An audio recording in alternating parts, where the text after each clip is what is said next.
Friends வணக்கம்.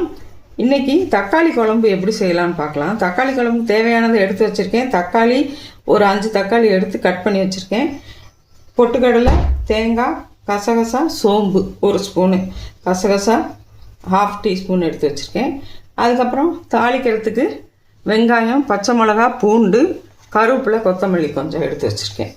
இதை வச்சு நம்ம எப்படி தக்காளி குழம்பு செய்யலான்னு பார்க்கலாம் ஃப்ரெண்ட்ஸ். இப்போ எண்ணெய் ஊற்றிக்கலாம் ஃப்ரெண்ட்ஸ். எண்ணெய் ஊற்றிட்டு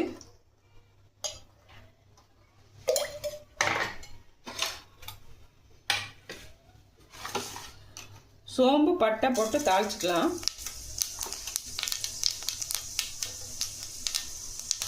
சோம்பு பட்டை போட்டு தாளிச்சிட்டோம். இப்போ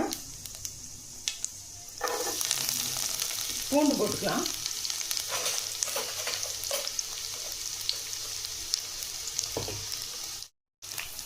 பூண்டு வதங்கினோடனே பச்சை மிளகா போட்டுக்கலாம்.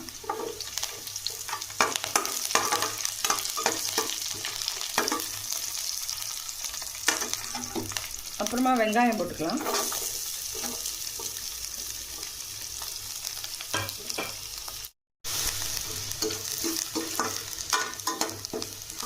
அடுத்து கருவேப்பிலை, கொத்தமல்லி போட்டுக்கலாம்.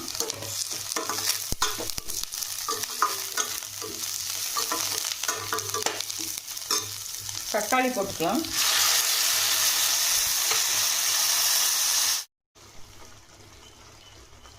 தக்காளி வதங்கிடுச்சு. பொடி போட்டுக்கலாம்.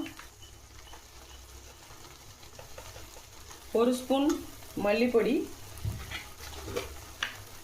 1 ஸ்பூன் கறி மசால் பொடி,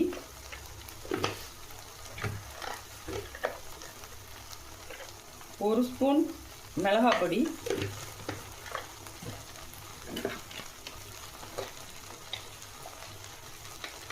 கொஞ்சோண்டு மஞ்சள் பொடி போட்டு வதக்கிக்கலாம். அதுவும் பச்சை வாசனை போகிற அளவுக்கு. இப்போ தண்ணி ஊற்றிடலாம் ஃப்ரெண்ட்ஸ். தண்ணி ஊற்றிட்டோம், கொதிக்கட்டும்.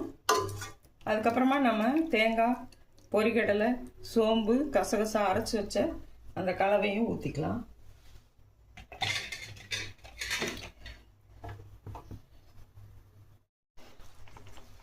இப்போ அரைச்சி வச்சுருக்க இந்த தேங்காய் கலவையை ஊற்றிடலாம்.